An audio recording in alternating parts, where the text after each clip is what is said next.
Good morning. Thank you very much for joining. Let me just end the video. That's brilliant. And thank you very much for joining today's webinar with RingCentral. I'm Ryan. Gareth Johns has just joined us from RingCentral. Hi, Gareth. You well? I'm indeed, yes. Good morning, Ryan. Good morning, and thank you for joining us. Today's webinar is all around hybrid learning and digital campus from RingCentral. Just a couple of housekeeping bits and pieces before I pass over to Gareth. On the right-hand side, you'll see there's the opportunity to put some questions into the chat feature, and feel free to do that. And then we will answer those at the end. We are 10 seconds ahead, so just bear that in mind. And also, if we do have any technical problems, I can regenerate a room, and touch wood, we haven't had to do that for a while, so fingers crossed we won't. But I will hide myself in the background and pass you over to Gareth. Gareth, I don't know if you want to share your screen again. It's just doesn't seem to be coming up on the side, so I don't know if you want to try that again. But let me hide in the background, and I'll see you in a bit. Okay. There we go. It looks as though that's now sharing. So, good morning. Well, I think you'd agree that maybe 2 years ago, the level of awareness and interest about hybrid learning was probably quite limited, and that conversations regarding the digital campus were probably focused on how to make the physical campus smart. And hopefully you kind of agree with that. Well, as we're all too aware, a lot has changed in 2 years. And at RingCentral, we're finding these points are very much kind of top of mind within the community. As Ryan mentioned, I'm Gareth Johns from RingCentral. And from today's session, we're all going to have a common understanding of these areas, some of the challenges, and more importantly, how we might look at addressing them. Now, before we get into the detail, I do, however, have a confession. So just between us, I'm not the most qualified in my family to talk about this. I come from a family of educators. My parents, aunts and grandparents were teachers. I have a brother who, despite our upbringing, is now a head teacher and did also marry a teacher, which makes me firmly the black sheep of the family, though I will seek to channel their best pedagogic abilities today. So let's get into this. In a recent RingCentral survey that we conducted of more than 1,500 higher education students and faculty, they believe that the lasting impacts of COVID-19 are here to stay. Now, educational organisations not only had to adjust during the onset of the pandemic, but also have to plan for the future. And we're finding that many are placing a high priority on communications technologies that drive student engagement, increase cross-campus communication, and start to make the campus digital. So turning to focus on hybrid learning, now searches for that term actually increased tenfold with a peak in the summer of last year. And that's hardly surprising. It's taken a new prominence in the field of education and moved from slowly growing in popularity to practically mandated in a very short period of time. Now, we're defining it as a situation in which students attend class in person or virtually at the same time, incorporating synchronous and asynchronous learning activities. So with synchronous, students are learning in class, either physically or virtually. And asynchronous, well, that's what's taking place outside of class. For example, what's posted to a virtual learning environment for them to complete. Now, we're not mixing this with blended learning, which is in-class learning supplemented with online resources. Hybrid learning is more flexible, with learning taking place virtually as well as in the classroom. Now, some institutions have dipped their toes into the realm of hybrid learning by offering online courses, though most were actually based on a blended learning approach. But 2020 changed all of this.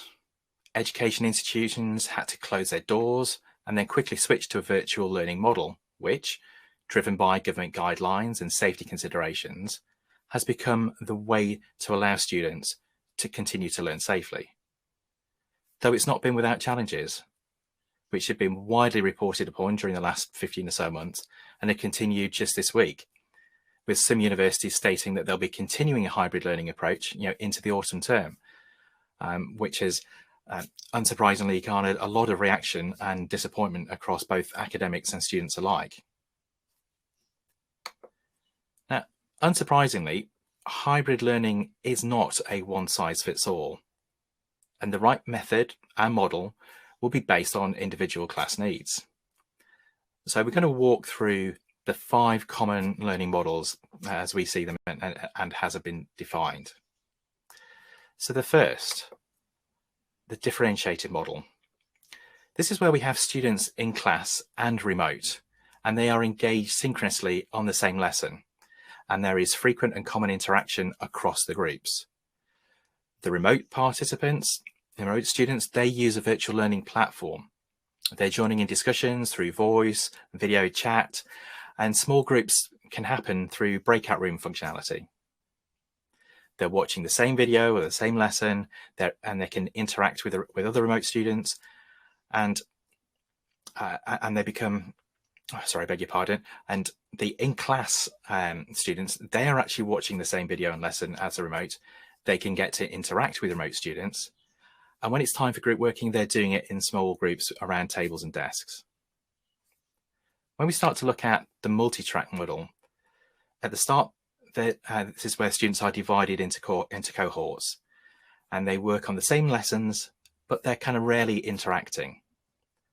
For the remote users, remote students, they can be working asynchronously or synchronously with the in-class group.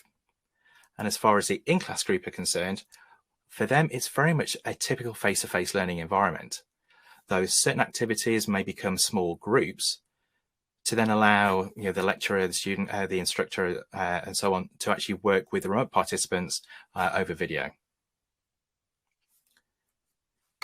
Moving to the third, this split A-B model.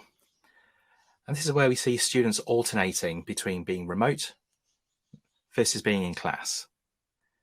And the kind of big difference here is that remote learning is asynchronous, so with fewer opportunities for live learning. And remote students are truly leveraging the VLE to help them with their learning. As far as in class is concerned, once again, it's maximizing that face-to-face tuition and engagement. They're being able to engage in discussions and also provide personalized assistance. The virtual accommodation model. Now, this model is meant for when the remote group is kind of quite small, so maybe no more than 3 to 4 students, and they use a virtual learning platform to participate in in-class activities in a synchronous manner. Now, whilst this is similar to the differentiated model, it's delivered primarily as an in-person class. And what we find is that a student would be designated as the liaison between the groups to ensure that they can follow along. And in the situation where if you're kind of breaking out into small groups, then inevitably you mute the remote group so that they're not disturbing and getting disturbed. But one of the kind of key things for the educator, for the instructor, for the lecturer, is to remember to check in on them, and that's where that student liaison acting as that bridge is a real kind of key role.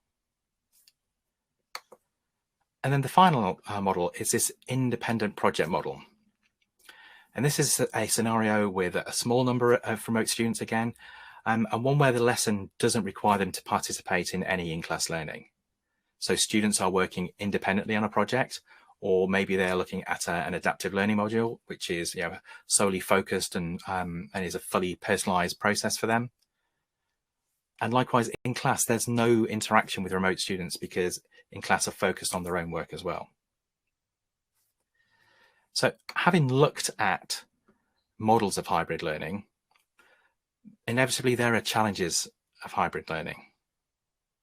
So using the right virtual learning platform, we found that for some institutions, the impact of the pandemic saw stopgap solutions being deployed. And you might describe it as a solution chose them rather than the institution choosing the solution. That aside, we consider that there are core attributes to the right virtual learning platform. that students and instructors can use it on any device, that there's live video conferencing for synchronous learning, that students can participate through live chat, that instructors have got the ability to record lectures. Also, and this is a fundamental tenet, that it can integrate with a learning management system, such as Moodle or Blackboard or Canvas, to allow for uploading of asynchronous learning materials. And that also students can connect with both peers and instructors through video conferencing, chat, and also voice. Now, looking at offering a seamless learning experience for students, it's not a surprise to say that students today come from diverse backgrounds, though they are all without doubt digital natives and have high expectations of the virtual learning experience. They want to access materials easily and quickly. Now, some of those stopgap solutions that we just touched upon haven't necessarily met those expectations, which has had a negative impact on virtual learning. Now, this third point about making the experience simple and easy for instructors, well, maybe as a contrast to their students, most will not be digital natives and therefore not feel wholly comfortable and confident until they've gone through an education and a training process themselves. And probably this has been compounded by the shift to virtual learning with them, because initially they were not familiar with the solutions that maybe their institution had put in place. I've spoken with friends who are teachers and lecturers, and this was a significant hurdle for them to overcome, but one which naturally they have. I've also had the opportunity to speak with other lecturers who've commented that actually it was a plethora of solutions that caused them issues. I mean, that a common task could be undertaken in multiple ways on different platforms. So that was an overhead and caused frustration for all involved. Now, there's also been great examples of instructors who have really embraced it and are now adapting their techniques to the hybrid learning models. I think this is where colleagues that are members of SCOMS and the LTSMG group, that they can assist with best practice and ensuring that that staff are comfortable in using the technology and the platforms that are available. Now, this last point cannot be overstated or understated in any way, shape or form, which is around keeping that virtual learning experience secure. Last summer, I think it was Microsoft Security Intelligence, they reported that the education industry accounted for 61% of almost 7.7 million malware encounters that had happened in the preceding 30 days, which was more than any other sector. And actually for the preceding 30 days from today, it's still education, but actually it's increased from 61 to 63.5. But also those malware encounters have gone from 7.7 up to 9.6 million. Now, I appreciate that that's focusing on the general infrastructure and operations rather than solely the virtual learning environment. But that's one of the key things around hybrid learning is that in doing so, we are opening up the potential of an attack surface. So we need to make sure that all elements are kind of secured. And as far as the virtual learning platform itself, probably one of the biggest challenges there were around data breaches and the proverbial bombing of meetings and sessions and sharing of inappropriate content. And I think one of the paradoxes here is of keeping an open learning environment, but making it highly secure. And that's a real kind of difficult paradox to juggle and to manage and to get the balance just right. Because again, all of this has to be done with thinking about ease of use and simplicity to both instructors and students alike. Because inevitably, sometimes the more secure you make it, the more restrictive it can be, or the more difficult it can be to use. So there's a real kind of balance there. Now, when we start to look at some of the benefits of hybrid learning, because we do think that there are benefits, we just touch upon a few here. Maybe this is a bit more topical right now, but as far as health benefits, we are minimizing exposure to and the potential risk of illness. Now, hopefully over time, this is going to be reducing, though right now it does allow students to, in the main, continue to gain knowledge and learn and so on. In terms of the greater flexibility, I think this is an area where it's particularly useful for working or mature students, and where this approach can fit into their schedules and allow them to earn their qualification. and potentially opening up access to new students where it's no longer location dependent for them. Similarly, speaking with another lecturer, they also recognised a similar benefit last year in that they could now have access to other experts around the world to teach a particular class or a topic. Now, admittedly, that wasn't impossible before, but made easier due to having a virtual learning platform and this approach around hybrid learning. Now, the final point here around reduced absenteeism, well, and maybe this is a bit of a naive and optimistic comment, but actually it's allowing and enabling students to learn where they are and provide fewer reasons or excuses not to show up to class. But maybe it's also those instances where they're not feeling just 100%, but actually they can still keep up with things. So when we talk about facilitating hybrid learning, actually this is something that at RingCentral we are helping education institutions meet this challenge with a virtual learning platform that offers one click to join on a browser, that we can record lessons, you can do the screen sharing and the live messaging and the integration with the LMS, all those bits that we kind of talked about a little bit earlier as far as key requirements. And if we kind of stop there for a second, I'm going to now kind of pivot and we're going to start to look at the digital campus. So the digital campus is a term that has different focus and different meaning for different colleagues. Far too many differences in there. For example, in estates, it could be around being a truly connected campus with a network of sensors and applications that are making it a smart campus. Now, that could be their view of a digital campus. But in this context, we're going to take a holistic view around the student and the faculty experience.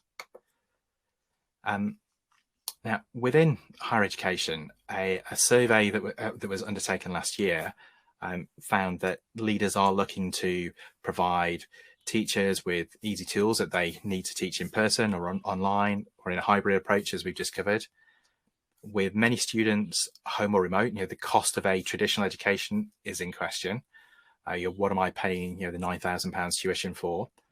And there's a potential real risk of declining enrolment, which then will have an impact on funding and what institutions can actually support and do. And students are looking for engagement in the classroom, but also with their campus and campus services as well. And some schools and institutions don't necessarily have plans around those areas. And finally, with COVID still relevant as new variants are found and popping up, the safety and the privacy of students and faculty is moving up to the top of the priority list if it wasn't there already. So the transformation of higher education is underway, with the need for faster and more socially collaborative interaction for students, staff and faculty. Higher education has embarked, maybe admittedly slowly, into the digital transformation age. By retiring outdated communication modalities and introducing the capabilities and benefits of cloud-based communications and collaboration platforms, higher education has the opportunity to transform disconnected groups and siloed communications and create truly innovative digital campuses. And these findings were from a survey that we undertook with CIT Research. And as you can read here, it shows that there are some big gaps to address in terms of making sure that we're hitting those requirements that are being touched upon here.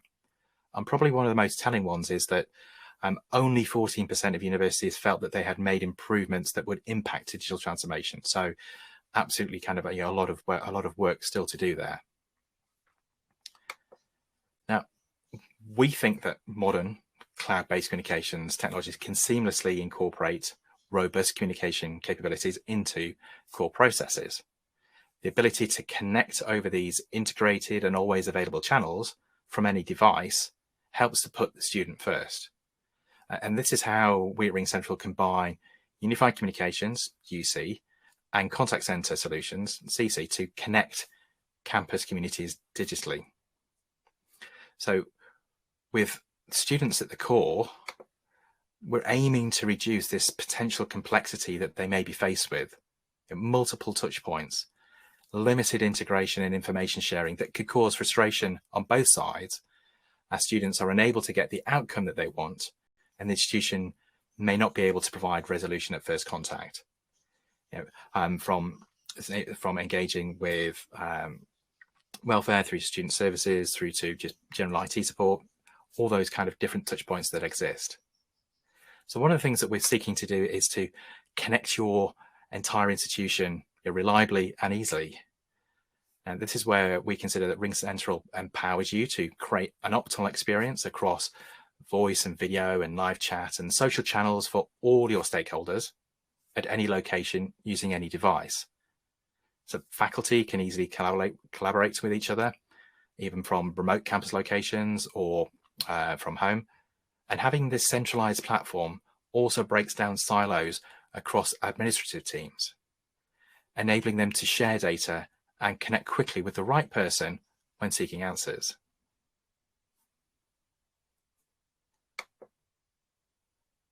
And today's students, and increasingly faculty and administrators and staff from alumni and so on, are all digital natives. And they're at the most comfortable when connecting and engaging with each other via smart technology. So virtual forums, both formal and informal, help break down the typical disconnects between faculty and students, traditional and non-traditional students, and on-campus residents and field of study silos that may exist. So we're enabling deeper connections that hopefully will increase a sense of belonging and strengthen that academic community, which extends out to alumni who could hopefully be more easily engaged. So we consider that RingCentral provides a connected digital campus through our all-in-one cloud communications platform. It combines that combines collaboration and engagement solutions that directly support and enhance classroom communication for students and faculty. But it also drives and modernizes campus experiences, across the whole the whole estate. And when we look at the components of our solution, there's a key aspect that underpins all of this, which is that it is an open platform. Now, our open API architecture and a robust library of developed integrations enable integration with your critical applications. On the LMS front, we integrate and support LTI 1.3 standard. So we now support Moodle and Blackboard and Canvas. We're a recommended partner for integration into Google for Google Workspace and so on. And similarly, we have several methods to integrate into and enhance your Microsoft estate as well.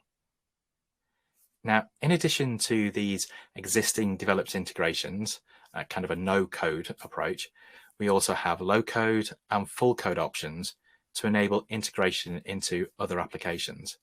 This could be done by yourself if you've got those development capabilities. But the main point here is that we have an open platform to make it easy to integrate with your core applications. I want to kind of return to this slide and the findings of it. And I think that the next couple of years will see substantial change, and the aspects of hybrid learning and the digital campus that we've discussed, they actually may sadly see some institutions experiencing difficulties if they can't respond to those demands and those expectations kind of quickly enough. Having said that, overall, I'm optimistic. I think the pandemic has shone a light on the role that educators play in our society. And whilst this may be kind of felt more acutely at the primary end of the scale, it applies across the whole learning landscape, through secondary to FE to HE. And I think that educators are understood and respected more now. And that's not just because my parents might be watching this. Now, having said that, absolutely, we'd like to talk about how we could support your institution. So please do get in touch. And until then, further information can be found on our website at ringcentral.co.uk/education.